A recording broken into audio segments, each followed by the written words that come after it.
live once again. Here we are. Here we are. What do we got, buddy? What do we got for a shot? Oh, yeah, thanks.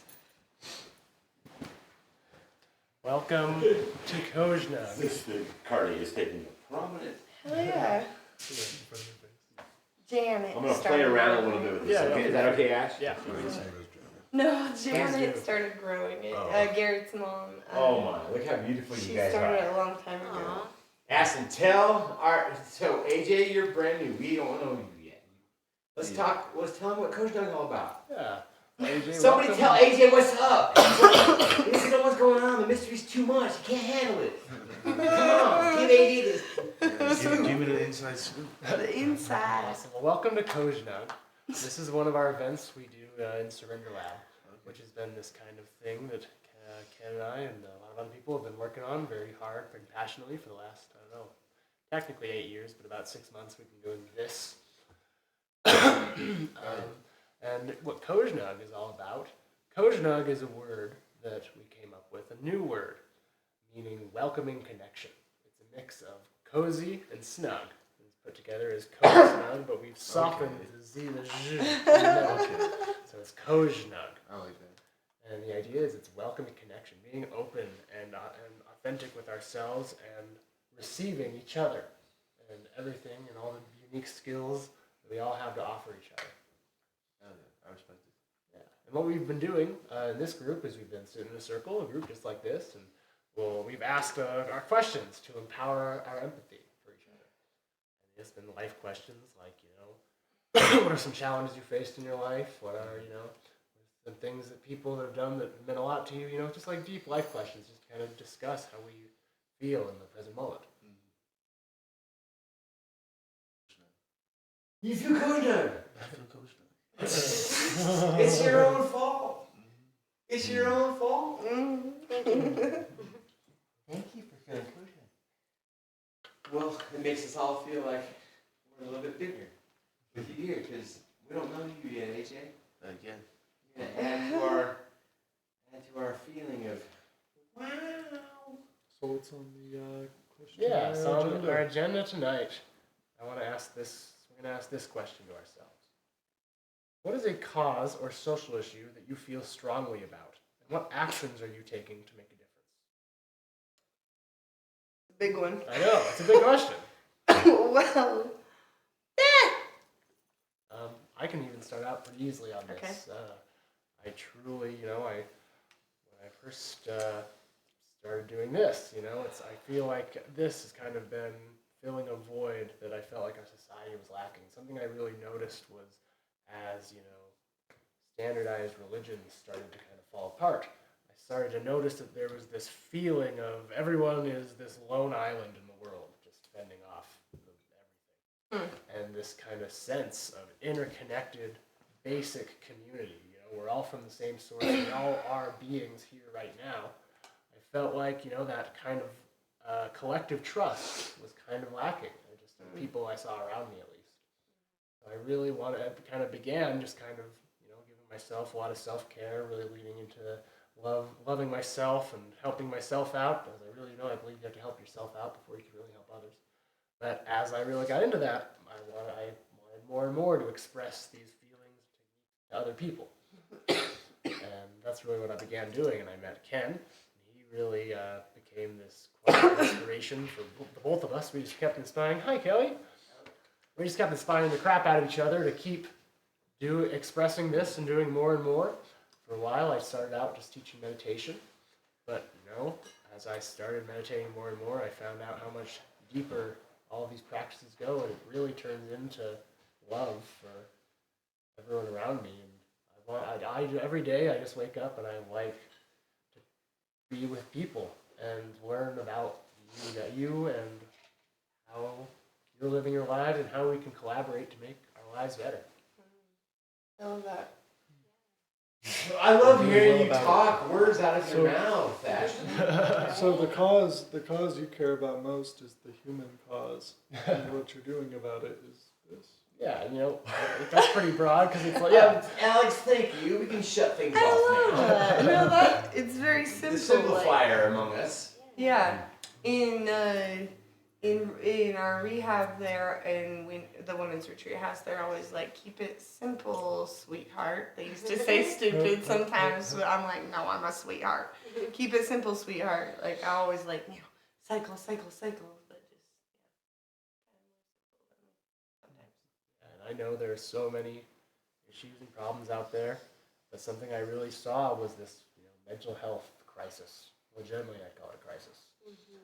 I think the deepest root of that stems from the feeling of loneliness.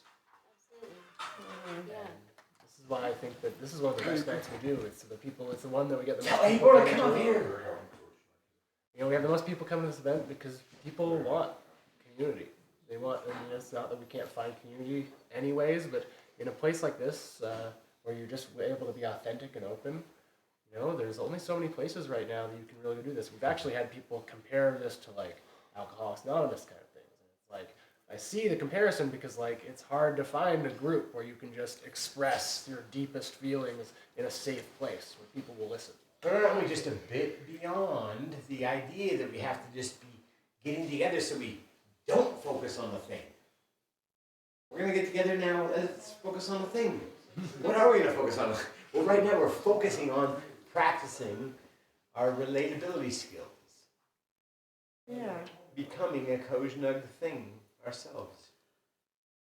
Am I relating? Am I welcoming the connection around me? Am I vibrating and receptive instead of a resistant way? Go ahead. Yeah, I mean, just all great words. That kind of sums up, that's truly what I'm most passionate about. It's what I'm focusing on every day and right now in this moment. Yeah. I love that. And it's effective. And I'm truly You've it's seen been the very results. effective. I have seen the results. Tell me more. What are the results? With all the various things we do, every session, someone comes out just really saying, man, we've had people say, I've never felt so welcome. I've never felt in such a safe Well, let's place. ask every single one of us in the room Sure. right now what we've all done for each other. Because isn't that what we're saying? Hey, we're all in this together. We've all reached king status of sorts. Now we're here in And Queen. king and queen status. Do we own it all the way? Do we go all the way into it? Yeah. If I were a queen, what would I do? And you really kind of get bored when you're just trying to give yourself all the fun all day long. You start to really realize, man, if I could make other people's lives better right now, then I've emerged beyond the fight of this or that. Then the fun that you got bored with becomes fun again. So now we all of a sudden back on the playground. Well, Right, I'm where really you wanna good be. at. Oh, sorry. Go. I'm really good at the fun for me, which is not healthy right now. Well, I am working on it. It's not so much. It used to be a cycle. The fun for me was. I was happy. It was a cycle of getting happy in the summertime. The sun comes out, then kind of getting flighty, like high in the sky, because I'm so naturally happy, which is a good thing. But I realize there does need to be some balance or whatever it is, grounding, And because for so long I would build my life up, every winter I'd get sober.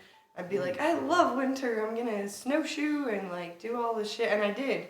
I would get sober. I would snowshoe. I would hike in the mountains by myself because winter was the time where I could be alone, and I kind of had to be sometimes because, it's cold. The people don't want to go out to the bars. People don't want to go hiking. I did those. So sometimes I went with my friend Amjad, but oftentimes I went alone. But I still liked it because.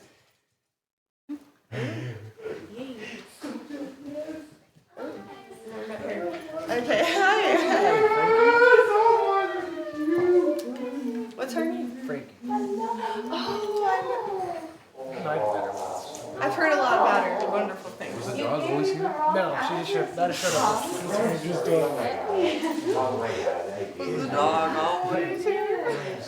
Did Brandon move over here? Yes. Yeah, she gave me Thank good you. direction. You needed that experience with Brandy. I was I'm like, such a "It's really klutz. nice I'm seeing such a her." klutz. Yeah.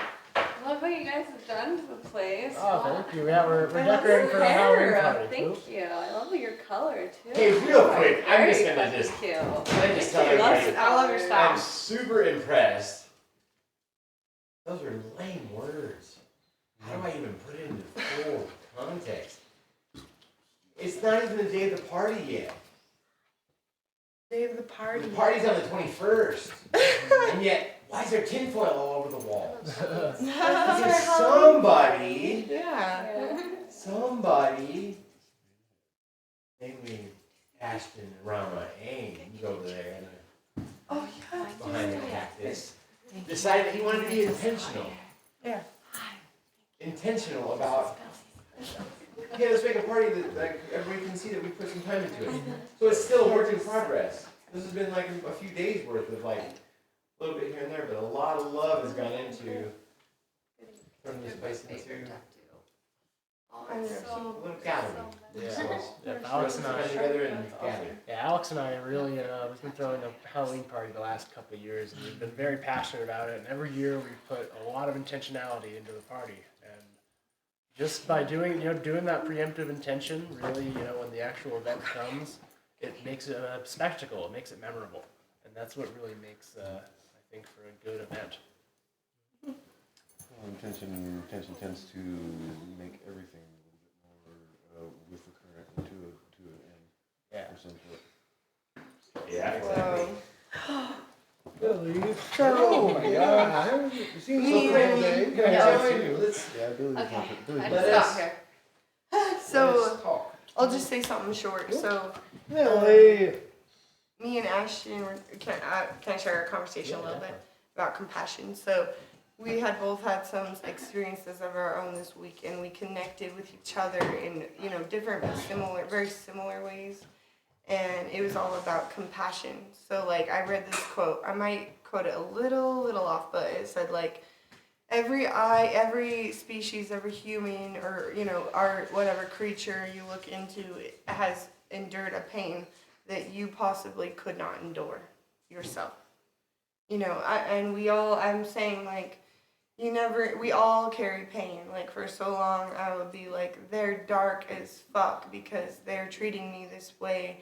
And then eventually, I went on this journey through Surrender Lab and finding empathy for people that even cause me pain, the most severe pain. And, it's hard because you can't really justify it, but you can, and as far as where I'm at right now, you can't really justify it, but you can.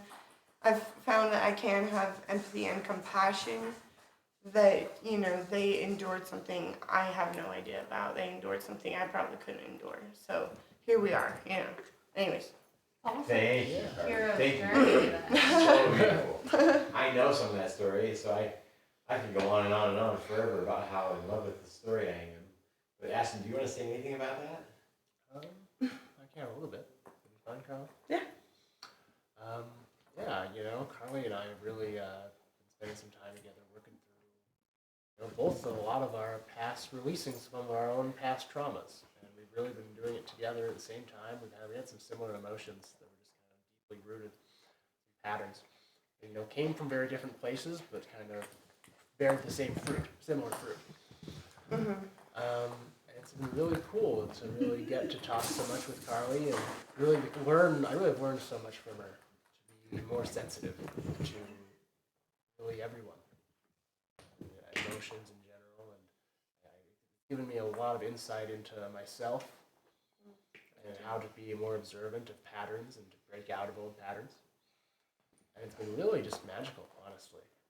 I feel like it's helped me become a more relatable person, more gentle person. Gentle is a good word there. Carly has taught me gentleness of the yin yang. Oh, Carly. Oh. Are you Carly? Yeah. So as you were saying, I can compare or just have relation to that as like a hero's journey. So we're all on our own hero's journey. Yeah. Which is when we're going, we're living our lives and then we go through a huge trial and error. And when we come back, it's, you're either, you know, sharing what you've learned through compassion and understanding and just sharing enlightenment, or, you know, if people aren't aware or are still going through pain and suffering during that circumstance, they can come back and reflect anger and pain, and because that is the journey that they're on. But with you sympathizing and having empathy for that, that's you. I would feel like that would be learning within their hero's journey. We're on a hero's journey to share knowledge, and if you're learning through empathy and sympathy through what they're going through, that could be you learning from their hero's journey because they're not ready to spread enlightenment. They haven't healed that trauma that they're going through. So That's beautiful. I like those words are beautiful. Thank you so much. That was so beautiful. Yeah. Thank you. Yeah, it's hard. It's hard when you're like feeling other people's energy and you're feeling like they're putting you down, or just spreading anger and negativity. It's so hard to not take it on like it's something that you've done, because I've felt a lot in the past that it was always my fault as to why they were acting that way. When 9 times out of 10, they're just reflecting what they're going through, like you were saying. Yeah. And I'll just say one more thing. I this was not a fast journey. This has been like 30 years in the making. Okay, like I'm 32. Yeah. So like I became very angry as a young kid, and I just am releasing it now. And this has been a really beautiful journey. So I just thank you all. Okay. Thank you so much, Carly, for just being comfortable with us and just being our friend. You too. What I found out is you're quite equal to me. And I kind of see myself kind of big, if you haven't noticed. Could be my friend that.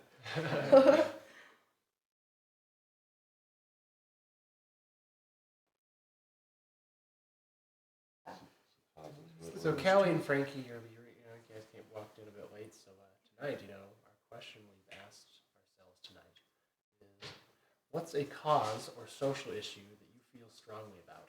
What actions are you taking to make a difference? Oh, it's a pretty tough question, I know. yeah, it's a good one. That's really good. I like the depth that goes into that, because there's so many social issues, and I mean, what I am having an issue with right now that has come up several times is our racial slurs and our fight against racism and creating equality.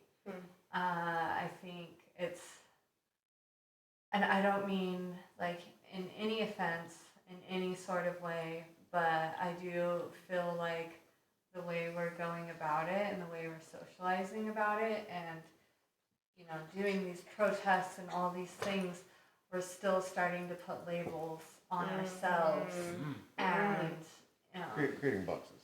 yeah, and going, pro-trans, pro-black, pro-Hispanic. Like, I understand that.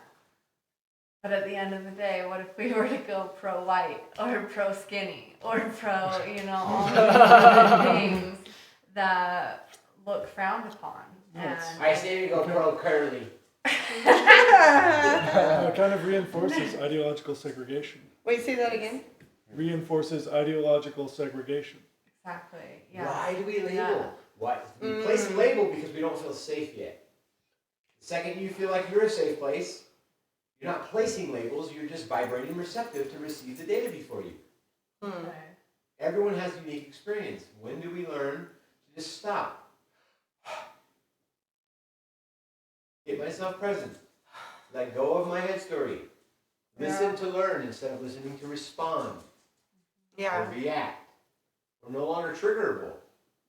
We're a we and a me at the same time. We're a me and a we. We now accept it. Hey, we don't have to fight anymore, guys. We can start taking our differences and learning how to dance with it.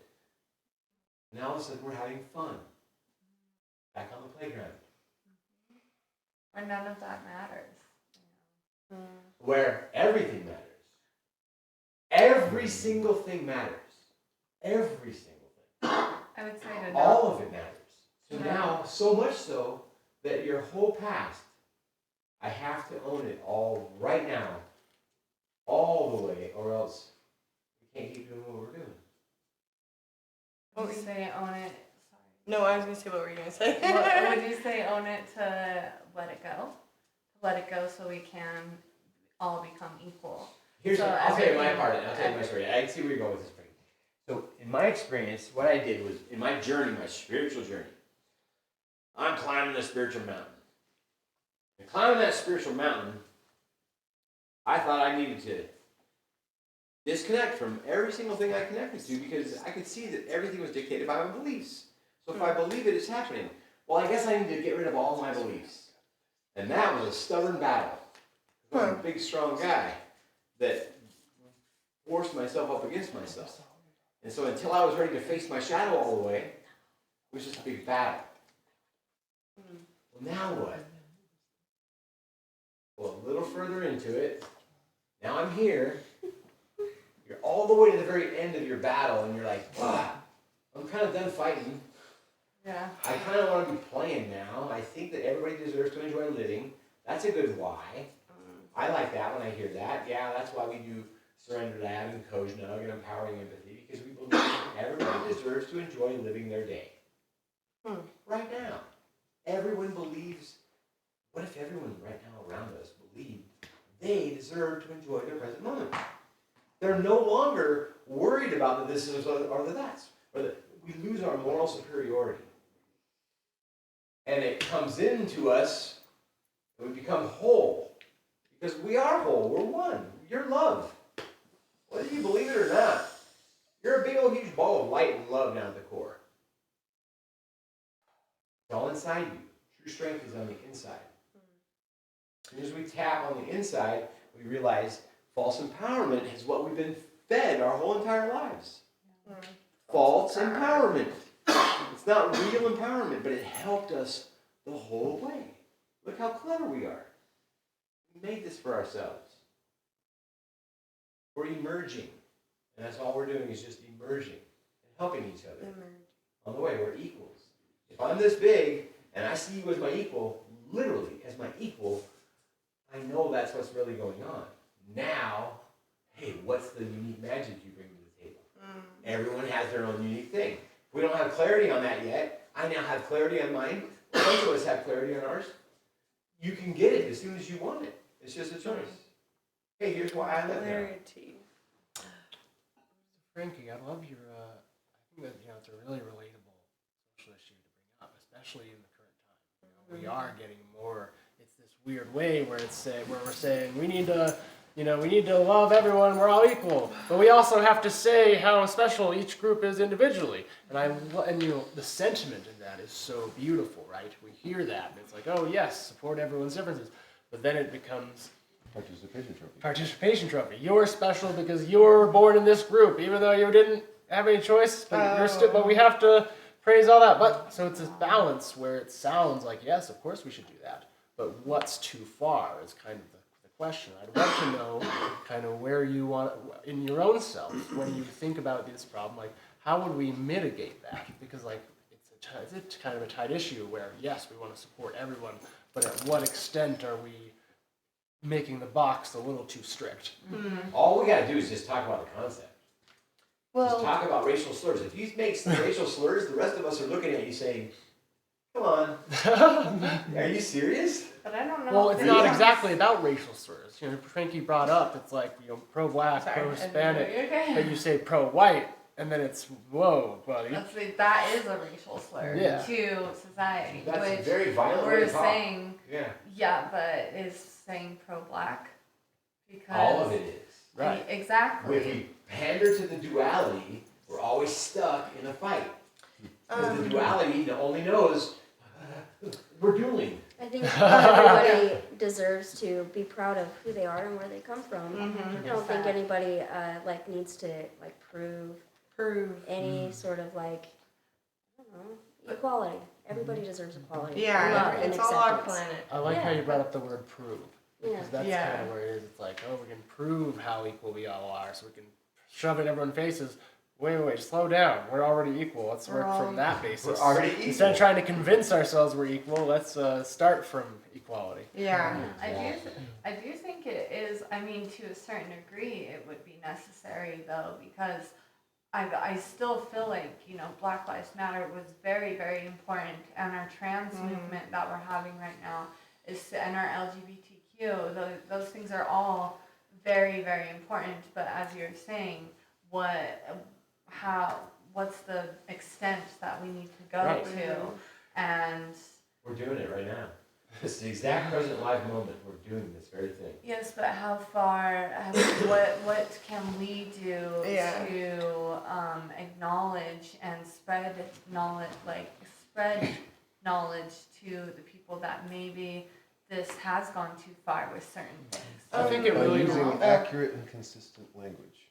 Yes. Yeah, I really okay. like that. Yeah. So I really think it kind of comes down to not being afraid when these groups come into the public view, Black Lives Matter, the transgender movement. These groups come in for a very sensitive reason, that something's being neglected in the culture. That Yes. some group was being neglected, and they came and said, "We are being neglected. Please look at us."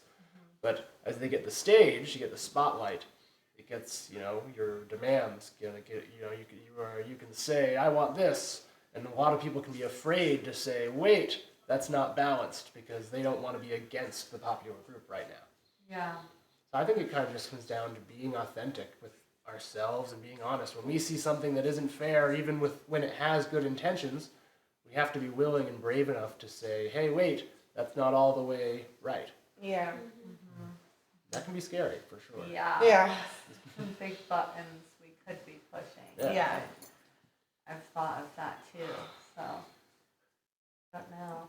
That's why we have to come up with consistent and honest language, and Honestly. be able to use words without putting any interpretation into them. Yeah. And just being objective about what a word means, where a word comes from, and how it should be used. Instead of just letting people run off and create their own little slanguages. Will you pull up the university? Yeah, because- Languages. That dirty up the ability for people to relate, because now you've got words that don't mean the same thing to Yeah. different people, and then it's not cohesive to society. Yeah. And I'll say, like, I've definitely learned throughout my life that actions speak much louder than words. So for my whole life, or as a child, I thought I was delusional, because I thought, I'm reading, and not to say I can read every person, not at all. Not to say I can, empathize with every person at this point. But I thought I was reading certain body languages in my home that were very off, but their words were saying something different. And so for a long time, and this is a little side, I'll get to the point, but, and so for a long time, up until even today even, I'm still questioning myself, am I the delusional person? Because, I was labeled so much in my own home, and then I started to label myself, this is concerning mental illness.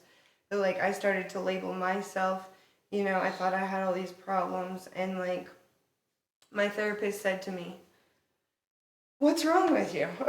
I said, "Everything." And she said, "I don't see anything wrong with you." I said, "Really?"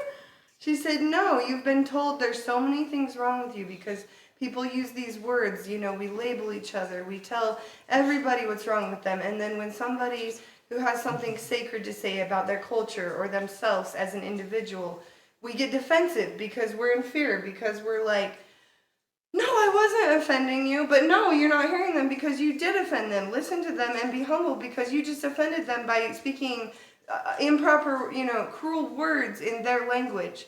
So shut up and be humble," said Kendrick Lamar.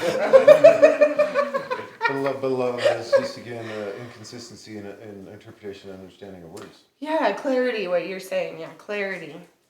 And, it takes, I'm faulty where I get aggressive because I don't know how to clearly communicate. It's all I'm holding it in, and I'm working on clearly communicating. And I've luckily found people that were very patient through that process. Thank you so much. And are still, and people, the clarity, it helps. It's the thing that connects us. Anyways, Kara. Yes, thank you. You know, it's kind of funny that that today is design night after COZSNUG, and you asked that question because I brought as much as I can of everything that I've been doing for the past decade. It was an intentionally picked question. So I kind of feel like I've been at the forefront of a new way of trying to look at the world. And what I've been trying to do to Take your time. So what I mean by I kind of feel like I'm at the forefront of a new way of thinking is I kind of see the world to be a post-capitalist consumer globalist society, and it's slowly taking all quote free governments on the way of authoritarianism. And if we're going to be able to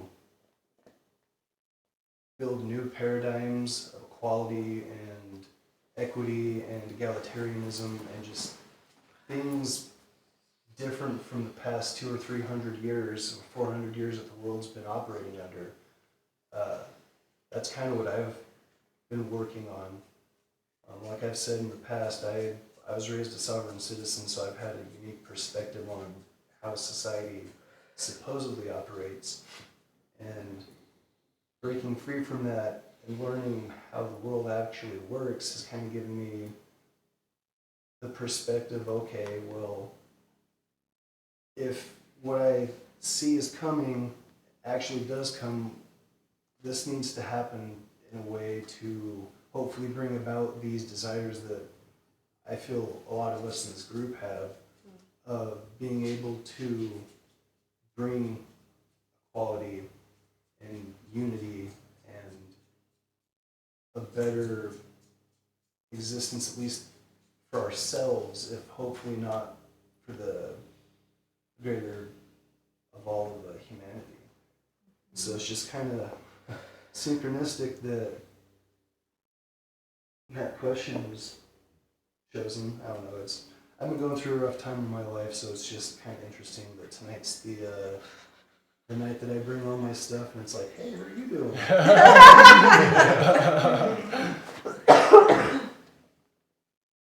That's all I have. Yeah, I love Thank you so you. much. You're so awesome. So excited to learn more with you. Thank you for sharing all that, buddy. You're welcome. Thank you so much. You're welcome. And Kelly's playing music at the party on Yes. Saturday. He's gonna produce as well as do some You wanna- DJing. This weekend. I'd like to play a set. Please. We can Yes. use more than one artist at a party. I'm having another artist Come come DJ with a some music. didgeridoo and some drums. He's gonna play a set. Really? Do you want to come and play on Saturday? I would love to. Oh my, Gracie, please do. Let's make this. Oh my, let's do this. Let's do this. I might have to be, at the end of the night, towards the end of the night. We can have The you whenever. only the set I have prepared is pretty dancey and a little hardcore. But then there's. We can go. We can do it in Are here. you DJing? I'm actually producing. Producing. He's gonna sit Okay. here and I'm make going music. to make it live. He's gonna make it live. Yes. The set I have is produced, but with other people's music. Cool. It's pretty intricate. But what type of music are you producing? It's going to be acid based, but it's Yeah. psychedelic trance. Cool. Okay. He's right. Yeah. Yeah. Maybe we could listen and figure out what position, like what spots we want to do Since we're leaving the before or encouragement so after. much, You know. why don't we I find don't a care either way? way. I want to you guys to teach me how to DJ while this is all happening. If we all DJ at the same time. No. Train. Yes and no. Yes. So like, For me, it would be. I'm Maybe playing baby on, steps a little bit. playing on 4 You channels. could always you can always learn by watching them. Yes. I have already learned. Frankie's So- already taught me some. so one of the easiest things to help with starting to DJ is counting beats. And most music will go 16 to 32 beats and then it will change somehow. Yeah. Most all music. And so when you can recognize that pattern in music, 32. you can break most genres of music down into that if you wanted to and mix it all together. What? So is 16 beats like in what? Like a So like 4 on the floor, 4/4. 4/4, 16 beats in a Yeah. in a measure or like 16 beats in it. So I You're don't saying know. 1, 2, 3, 4, 1, 2, 3. Yeah, in a So measure. yes. Okay. Oh, in a measure. I don't know the technical terms Okay. because I'm No, that's self-taught. okay. Yeah. But like Clarity. in trance music, it usually is every 32, and then it'll change. Oh, okay. It'll as in change, it will just add 1 or 2 sounds. Yes. Oh, I So see. you'll usually, you'll go Okay. through just your regular brass. You'll probably start out with some brass, Okay. and then you'll add in a bass, most Mm. likely after 32 bars. And Bars. then after, Bars. Okay. and then after 32 more bars, you'll most likely add in your melody or your synths. And Okay. sometimes you'll add your synths in the beginning, and then so Okay. it's just like it's like the layers of the track. And by the time you get to about 64 to Progression of the progressive tracks. 90, Yeah. something 98 or something like that. Okay. And it's So a it's lot, like your track. a lot of electronic music is based on math, and the most simplest form of the math is 4. 4. Unless you're doing like time signatures of 2/3 or 5/8 or whatever. If your Sure. time signature is 4/4, 4 is your basic unit. 4. Which most songs are. They almost are, yeah. 99% Okay. Everything I've ever of paid songs. attention Are to, 4/4. it's 4/4. Like everything popular, unless you're listening to Tool. But even then, you can get a Yes. basic. Exactly. Even then, when they're switching everything up, you can still get that 4/4 because even when they're switching everything You up, still hear the it beat. still fits into Okay. the overall structure of that. Okay, that's cool. So That's cool. Some side notes. Yeah, good side notes. Good one. Are we dressing up? Yes. Oh yeah, Halloween yeah. party, Definitely right? dressing up Halloween party. I'll be here.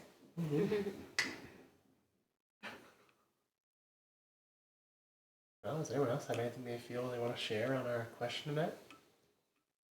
Words matter. Words What? matter. That's a Words matter. That's the one I've been trying to push just on a seed level for almost a decade now. Can I share one last thing? Oh, go. Oh, sorry. Yeah, Just the like I'll just speak quick, but the generalizing, the labeling. I realized I had been labeling. Criminals, and I'm not justifying their actions, but I had thought, oh, because they did this, this means they're this.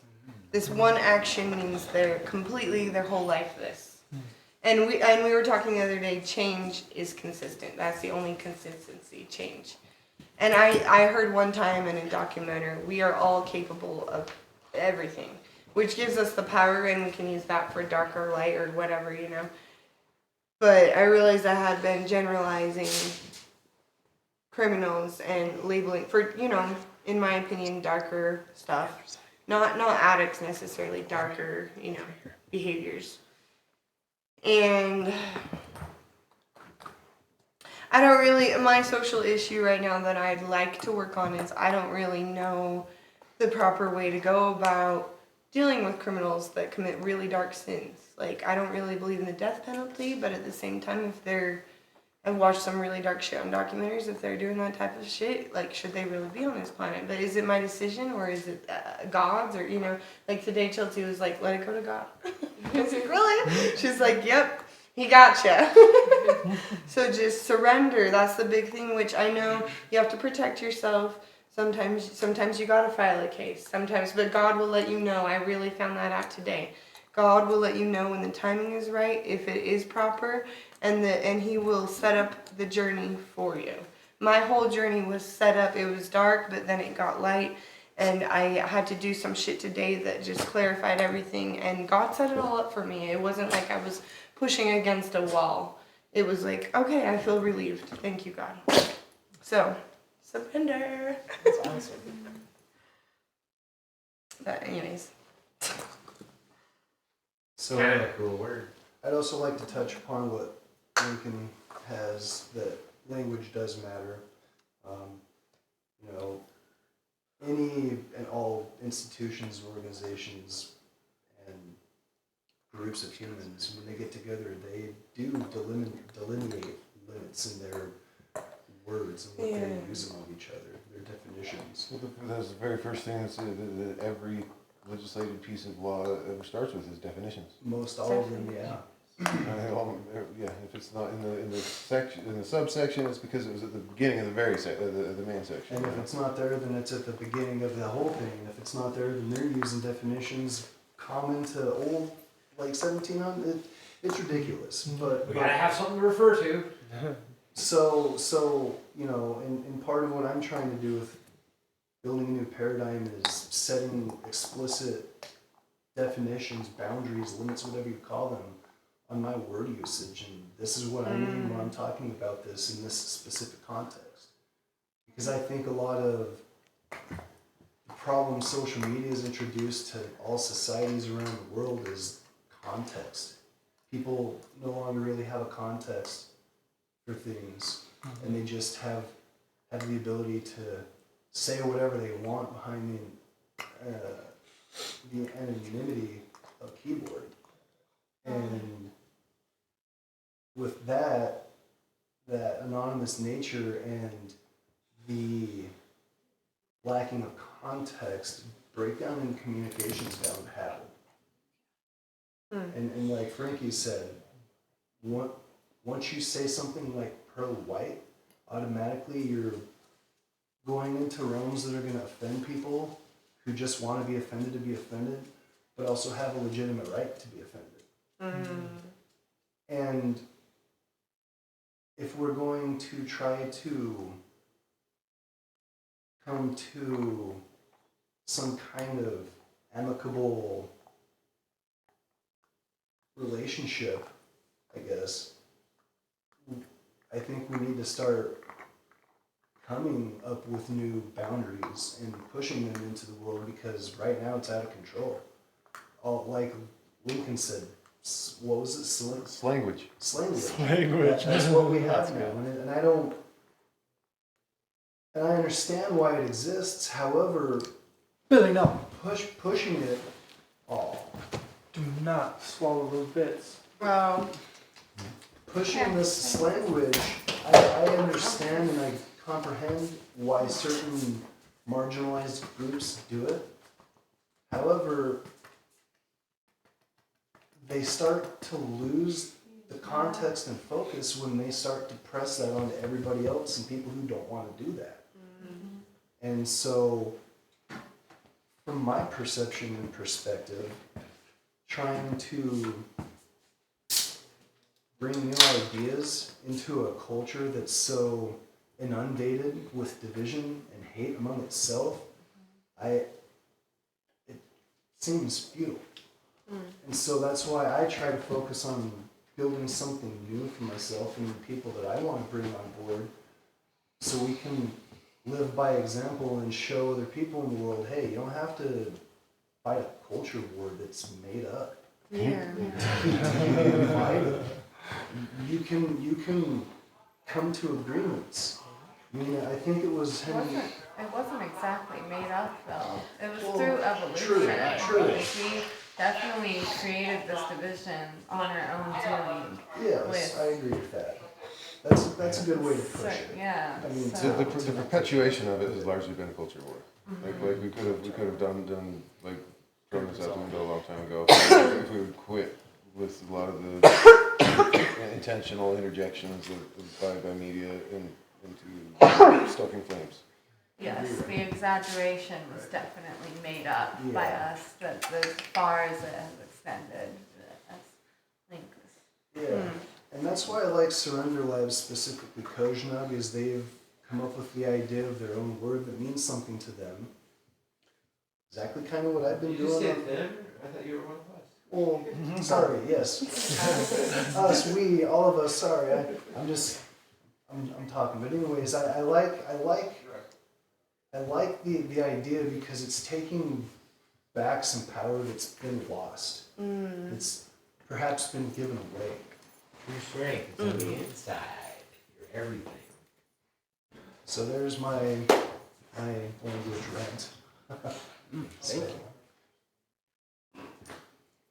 Well, I'm glad that it's come up so easily and through so many people because I didn't want to have to rant. Yeah. Well, one thing that helped me tremendously in my life, especially helped me break free from my old ways of thinking, was studying language, specifically etymology, because once I found out what the root was, I could then look into the dictionaries to see how people have limited that meaning throughout the years and look to how society limits it even further in the way that they're using it. And some words we use in commonplace, it doesn't make sense why we use those because it's not a word that's originates in a good thing. It collectively limits us just by the nature of the word itself. Yeah. If we say the word should or shouldn't, think about it. Well, Or could. Think or about would. should or shouldn't. Why do I not say that? well, it's The word itself implies moral superiority. Takes away from I am. I am doing this, not I should be doing this. Exactly. So now you've gone away from But duality. then you get into like, if you're stress building and houses, you should use straight boards. no, you need to. Yeah. I want straight boards. I do use There's straight lots of boards options. when I'm They're only building a house. partially straight, by the way. Sure. So that's kind of More funny and that you more bring that up because you my can- mentor David Williams said should and should not need to be wiped from the language. Yes, my Really? therapist taught me too that. Yeah. She said, stop telling you you should do this. It's value. It's a value living, judgment. it's living in the future present. So now you're bringing your future and your presence into reality so you can manifest faster. And saying I am instead of I should or I could or I would is not bringing forth it's not bringing forth the thought that you are doing this, that you are not going to do it, but it's already been done in your mind. Like your mind has already finished that project or has already It's not finished. promotional or constructive to the new belief that will help you manifest. And that will help you and then and thus to manifest into the reality that is in your subconscious mind, bringing it forth to the conscious, and then you can project it out.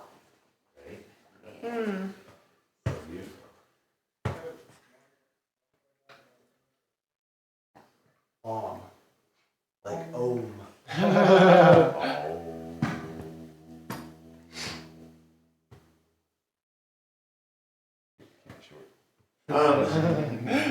What's the question again, Ash? Social issue you care about and what you're doing about it. So to clarify it, sorry, I care about the holistic universal right of self-determination for all peoples. That's kind of what my diatribe is about, so continue, sorry. Thank you for Awesome. that nice Thank little title for that.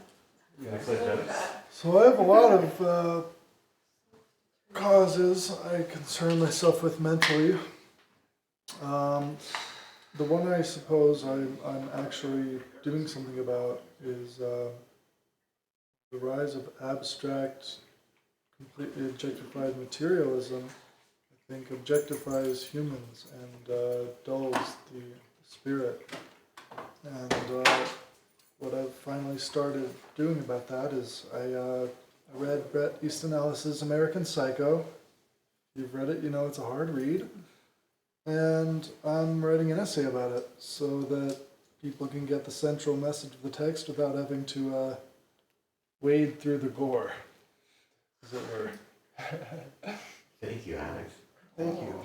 Will you share that with that philosophy group that I created on Yeah, Signal sure. for us all? When you're Absolutely. finished with it? Yeah. I appreciate that. Thank you. My general thesis about the book is that Bateman is driven to total psychopathy by a lack of human affection from anywhere in his own life. And that's perpetuated by the superficial world in which he exists.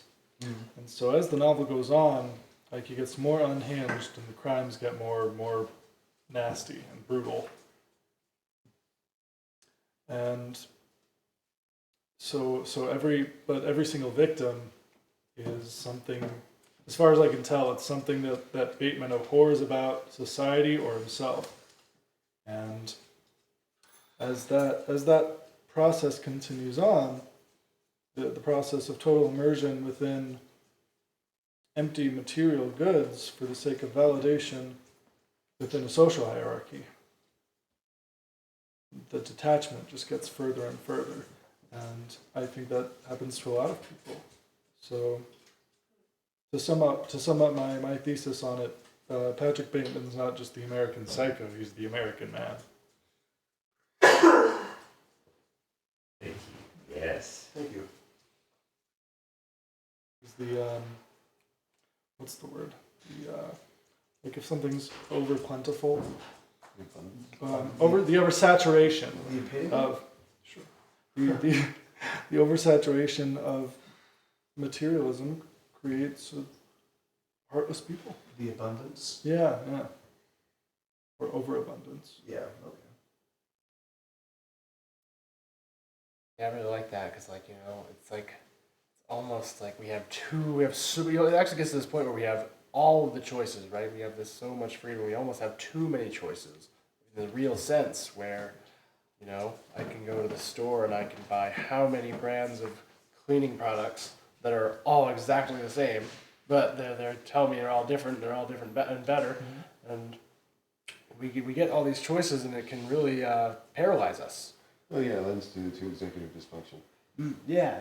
Where people where it becomes that difficult, not only in the grocery store with all the crap load of meaningless things in front of you, but when it comes to important things, making decisions and keeping yourself on task. Exactly. Yeah, that correlates on a lot of levels.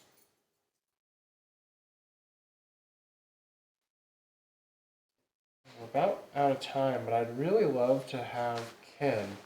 This is so poignant to our topic tonight. I would love if you read the Universal Declaration. This is a note that. You want to point the mic? Yeah, this is kind of a note that Ken and I, Sam, as well as AI, put together, and it's called the Universal Declaration of Inclusivity. Oh yeah, I'm gonna put the camera too. Thank you, Alex.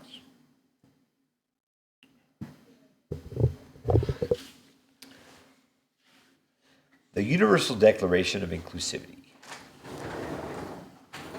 Can we take turns reading it? I'll read the first little bit and we pass it around a little bit. You okay? Sure. We believe everyone deserves to enjoy living, and our mission is to empower empathy across the globe.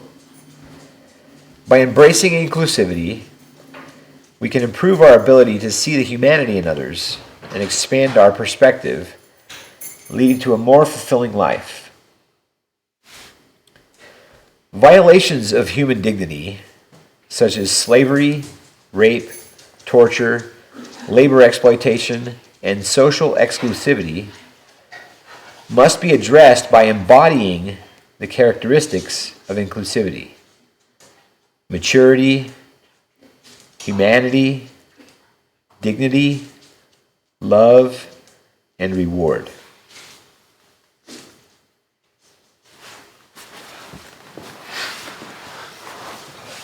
Overcoming codependencies and establishing independence is a part of growth, but it ultimately limits us. In contrast, inclusivity allows us to live beyond the limitations and captivity of an exclusive worldview. Rather than assuming that others will eventually see things our way, inclusivity invites us to be open and receptive to the unique experiences and perspectives of others. With a student mindset, we cultivate curiosity and willingness to embrace new information and ways of thinking. This expanded perspective can lead us towards greater empathy and inclusivity, enabling us to see that everything is happening for us, not to us. With increased clarity and purpose, we can continue on our journey towards a more inclusive and connected world. Would you like to read?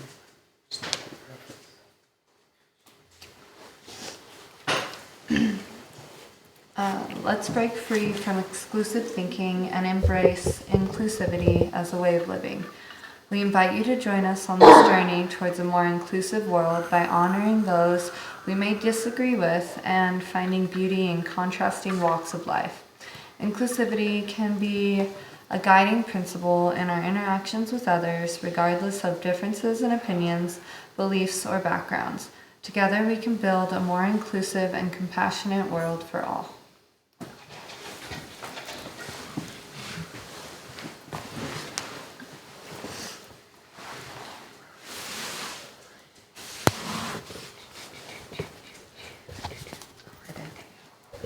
We call upon every human being to focus inward, discover the internal beauty, and see every moment as potentially instructive. Creatives and curators are called upon to make art, music, and the content that stimulates public discourse. Contrasting diversity, talk with inclusivity, walk, and inspiring us to move beyond self-limiting paradigms, I don't know, of independence, individualism, and self-sufficiency.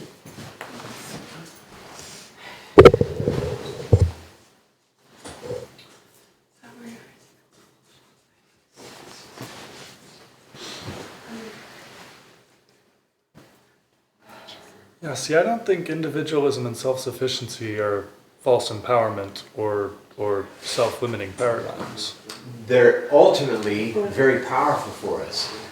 But in the end of your individualism, where are you? But if you can't, If I go to the nth degree of my individuality, where am I? In my experience, if you I go to was the suffering the most I ever suffered. Because I was all by myself. It was the epitome of loneliness. I didn't yet know how to be a relatable thing. So it is self-sufficiency that we're saying we need to push beyond. Because self-sufficiency, the notion itself, it only gets us to the place where we are bigger than our codependencies.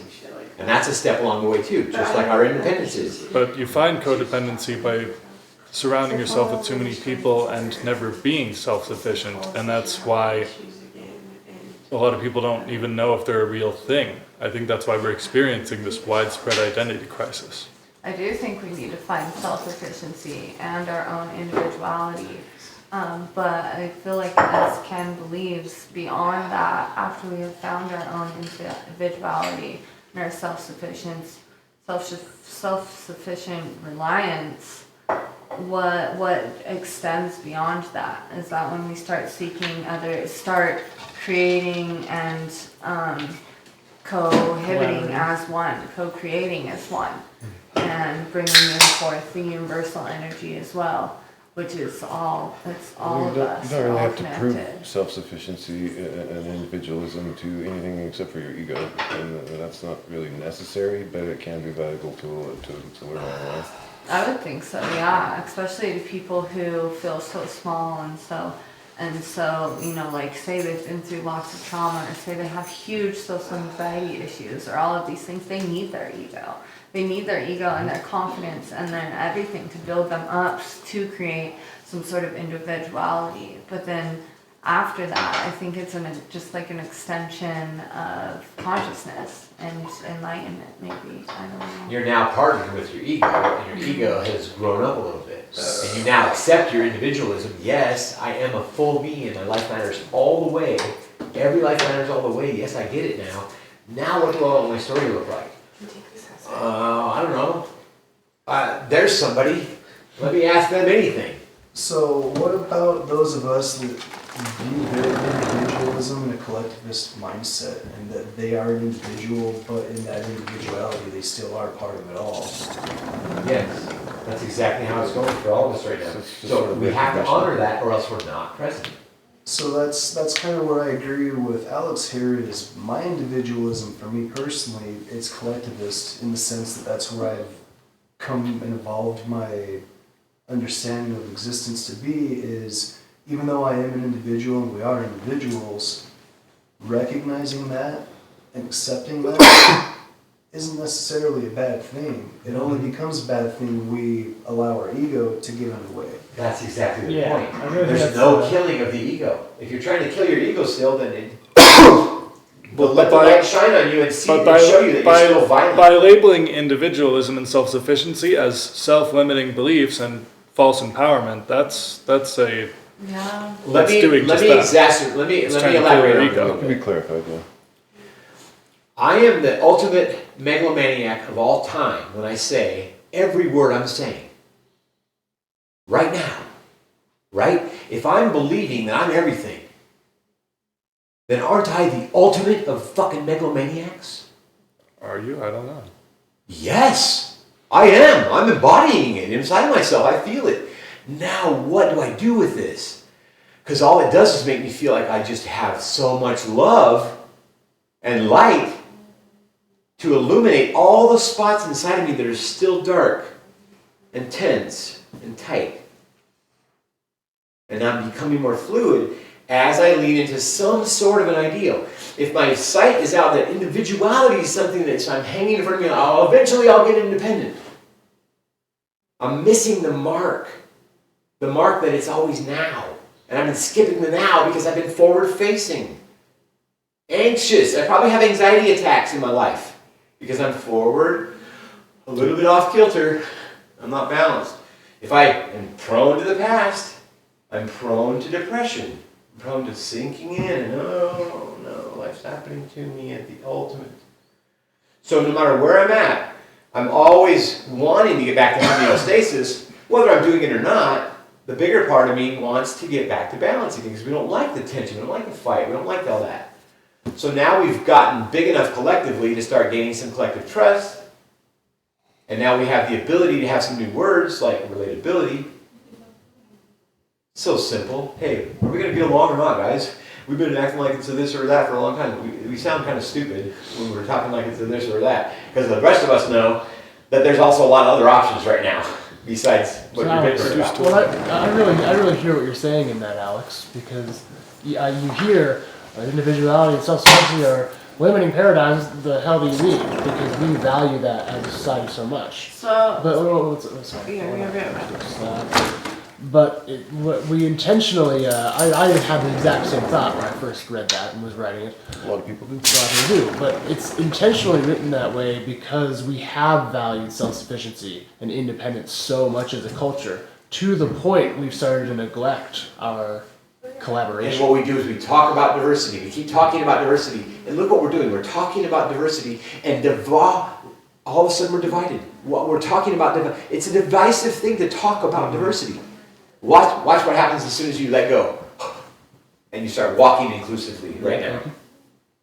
So is there a way that you can add into the description that describes a way of not using individuality as a self-limiting belief or holding on to that value that you have towards that belief, but explaining in more context of how we still need that, but what is expanding further than that? I love that. Because it's, Exactly. individuality, we do need that, and we do, but I do agree with both of you guys that we are creating so much individuality, and so that we're losing, is he using? I don't even know what this is. He said this in his mouth. Oh, that's his food. Oh. There's a bowl over there to the left. Well, thank you, Alex Yeah. and Frankie. I think you're absolutely right. This conversation we need is to add exactly some, the conversation clarity. we're all having to collectively. that This is message. a really powerful conversation, yes. Yeah. And it's all, I agree with every single thing that's been said because it is where we are. And we do need to still, if I feel like I'm codependent, I have to still push towards my independence. Or else I'm not going to know the step in the process, but it's just a step along the way. Dependency leads to codependency. Codependency leads to wanting to get independent. Independence leads to, I better go and get, Interdependence. I better go and start co-creating stuff because I'm kind of suffering here. Interdependence, I like that. Well, I want to move beyond the word interdependence. No, that's not. I like the word all right, but I liked it all right because of the fact that it uses the word dependent. We're not dependent on anything. We're not interdependent. Well, I mean, We're actually interconnected, yes, and we're having an impact on everything, yes, but we're just United. looking for co-creative opportunity as soon as we realize that choice is real. well, I have to disagree with you that we're not dependent on each other because every single Enlightenment author that created the modern societies we live in nowadays has said we are dependent on each other. That we cannot exist by ourselves and we have to come together to meet each other's needs and help each other through our combined strength. Yes. So I understand the want to establish new meanings and new words to use. I personally don't see anything wrong with interdependence simply because of my... People can and do exist and live independently, though. I mean, I wouldn't call it necessarily living so much as just surviving. Yeah, At that I point. agree with that. And so, you know, this is where I come from my standpoint is, Ashton says our culture and this and that. Like I said in our discussion just the other day on Monday before meditation, I don't consider myself American anymore. So my culture is what I'm trying to create.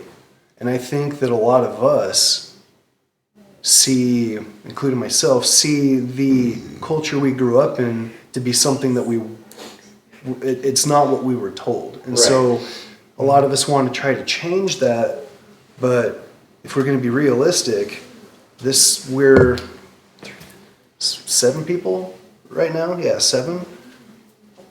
There's 325 plus million people in the United States. The only real way that we could bring any kind of a change in that culture is to somehow convince a majority of those people that our idea of this change to culture is what needs to happen. I would actually challenge that a little bit. Not challenge, but I would say that it's actually a lot easier to change culture than convincing people to be on your side. I think being an example of a selfless person, being an example, being a giving individual, just making it a point to make someone smile every day. You do that when you, as a one being, do that for somebody. I think the ripple effect is really uncountable, honestly. Right. Dude, I wanted to show you this video the other day. There was this Buddhist monk who I think just this year went and did a walk across the United States. He went and did a walk for peace. And just like you said, so many people were so touched by this one person, and Like, he didn't have a place to stay. Everywhere he stayed was somewhere somebody put him up for the night.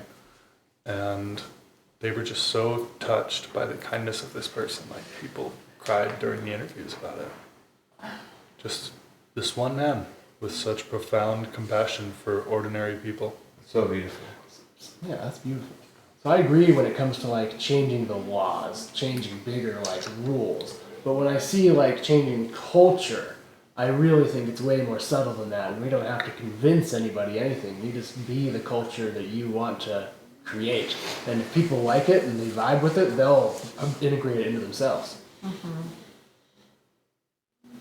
I agree with both those things you said. I still think we need to change laws, and we need to. Yeah, that's a much bigger thing. It's why Kelly. It really inspires me in that area. Is that what you're really focused on? I am too. So We've got some examples written. So I want to create my own state, international state. Because as I said, I don't consider myself American. I haven't for quite a long time, because my being in this world doesn't jive with anything the U.S. stands for in what they perpetrate to the world. In practice. In practice. And so for me, because I was raised a sovereign citizen, I got into it at 14. I got out 24. So I've been at the game for about 22 years now. I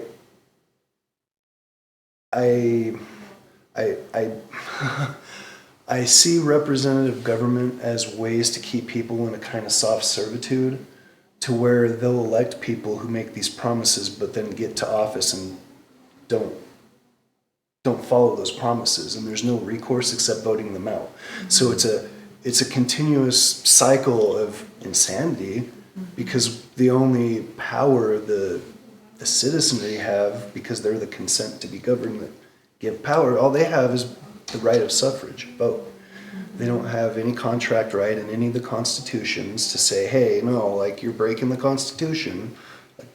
So just from all these things that we were taught about, we're the people, the founding fathers who were a bunch of multimillionaires did everything for the commoner farmers that they hated, like all these ideas that we were taught about this national mythology, I can't put myself behind that anymore, because in deprogramming myself from that sovereign citizen stuff, I looked into a lot of the people that the founders of the US were talking about, like Vattel over there, Pufendorf, I think his name's Binkerschmack, Adam Smith, all these Enlightenment philosophers, Jean-Jacques Rousseau, John Locke. I studied all of these people, and I came to conclude that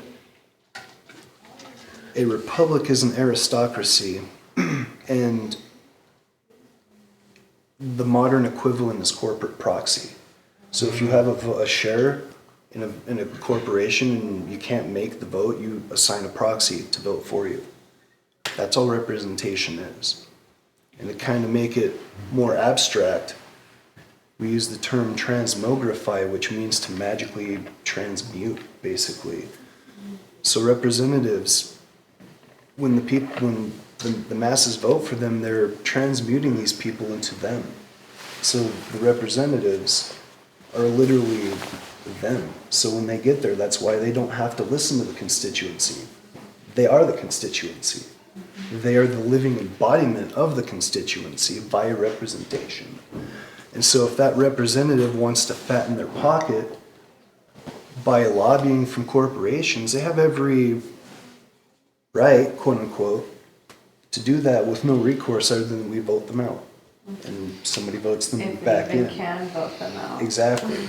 And so for me personally, I look at that and it's like, well, the only power I have is to vote in another multimillionaire to dictate my life? Or No, lobby your like way that. through the government. What's that? Or lobby your way through the government. I don't have the multi-million to do that. All the other multimillionaires do though. Exactly. Sounds like you need to get coded then with some rich guys. Well, see, We just need to build a revolution. that's No, that's what a I'm tight trying to do. subject. 'Cause I don't know if we should get into that right now. Well, hear me out. If we're going to be precise in usage of language, a revolution, what is that? Another word for orbit. So if we're going to revolution, we're revolving. I mean, that's kind of why we're in a position where a bunch of multimillionaires pretty much run the country, because that's what it started out as, a bunch of multimillionaires Yeah. that But stole the land from the king and parliament and said, this is, we're our own country now. exactly. So what point of view were they looking at that? Were they looking towards when they decided to take over the land and make it their own? Was it a very positive one? Was it something towards growth for Mother Nature and humankind, or was it just growth for their own egotistical benefit to conquer more land? That's kind of how I So look at it. if you start a community and a tribe that is doing a revolution or creating a revolution that wants to change mankind and help Mother Earth for a positive benefit, would you say lobbying would be a bad thing? Or would it be if you could find a collective that has the resources to do that? Would you dive into something like that? Would you join that sort of community and have it as a positive growth instead of something that's more egotistical and negative? Yeah. I could see myself supporting something like that because I kind of already do anyways. That's one of the reasons I'm Do you want this? Okay. doing what I have been doing with my project is Yeah. one of the things that we wanted to do is somehow build technologies to help get rid of all the plastic in the ocean. Yes. So like there's that binder's like all of it, but not really. I have a bunch of stuff in my computer, and so I don't know. I have a hard time for myself putting any energy toward anything attached to the United States or any kind of first world capitalist society, because a lot of those societies are run by people who are out of touch with the common people. And so for me to try to lobby a bunch of multimillionaires and billionaires in Congress with a group of people, we're at the whim at the Congress. If they decide to take our money and Or don't kill do us. anything or kill us, if they make those decisions, then wasn't that kind of a wasted effort? And so wouldn't it be more productive to put that effort into our own creation that then manifests that into reality? I 100% believe in everything that you're saying and everything that you've created, and I'm actually very, very inspired because it is something that I look into and think about often. But I do have to say that people who have tried to lobby their way through or create something or protested so hard or made such a big dent into something that the few elite and the big banking systems they're so against and they want to destroy, even after death, they were a legacy and they did make such a huge change, and dying was just an honor for them at that point. Right. You know? So. And then sadly, 50 or 60 years later, some rich asshole on the Supreme Court reverses all of that. And so that's where I look at it as we're all really powerless. It's up to the government to dictate our lives for us. That's not self-empowerment. That's dependency.